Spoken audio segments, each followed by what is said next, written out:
guys, this is Jen, the vlogger behind the Embolden Expatriate, and today I wanted to talk to you about how you can get 30 days worth of content in 3 days.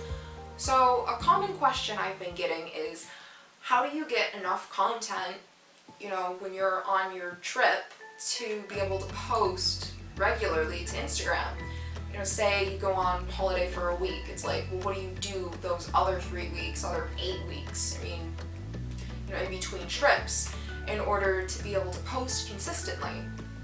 And I think that this stems from people thinking that travel bloggers are traveling all the time, which, fair enough, it was an assumption that I thought as well.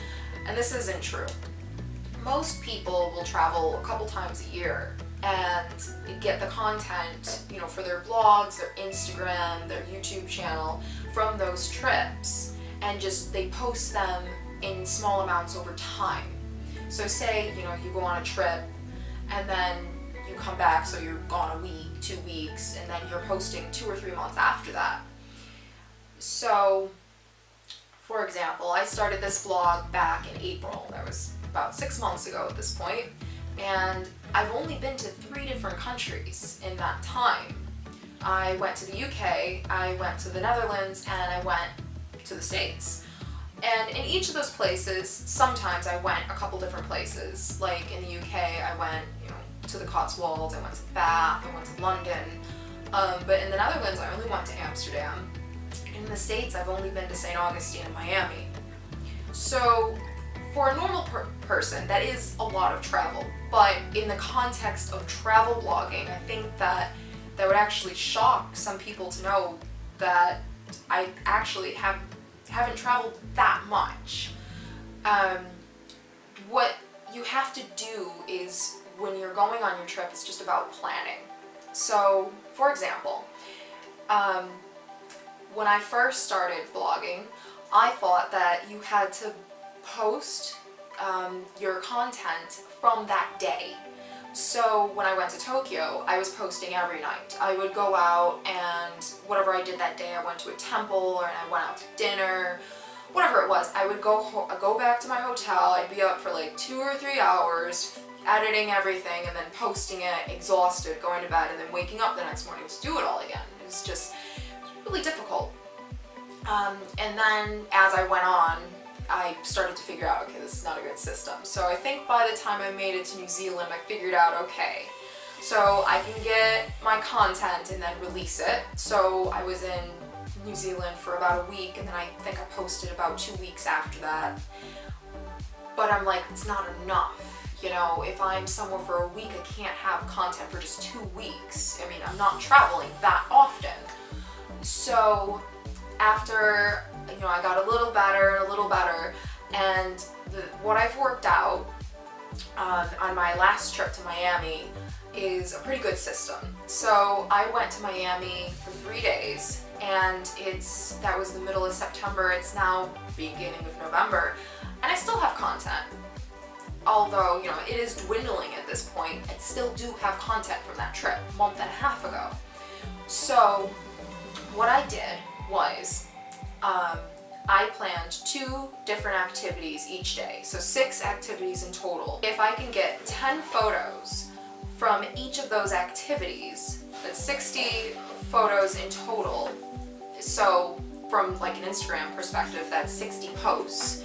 So to get 10 photos, say you take 40 or 50 photos in all during one activity, and you can get 10. So even if I could get 10 photos from 3 activities, that's still a month's worth of content. And so, how do you get 10 quality photos? So for each of those activities, I then broke it down even more, and I'm like, okay, so if I'm gonna go, say when I went to South Beach, I'm like, okay, I'm gonna get shots, down the beach. I'm gonna get shots, towards the beach, the city line. I had a couple of ideas for poses, and then I would just, get spontaneous photos. So right there, that's, 5 different scenarios. And then whenever you're shooting, you're gonna find things, spur of the moment that you're like, okay, I need to do that you can't really plan for. And you can easily get, 40 or 50 photos, and then of those 40 or 50, whittle it down to 10. And, sometimes you're gonna get 3, sometimes you're gonna get 15. But it all levels out. Whatever activity you're doing, you have a plan, enough variety to get enough different kinds of photos, so you're not posting like the same, section of beach. Maybe do a photo of the beach and then a photo of you doing something at the beach, and it's all about variety.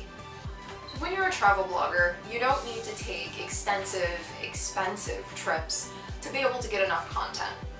So to get 30 days worth of content from a 3-day trip, make sure that you plan 2 activities a day and you aim to get 10 good posting quality photos from each of those events. And if you do that, you'll be good. So if this video was helpful, make sure to subscribe to my channel for more travel advice and tips.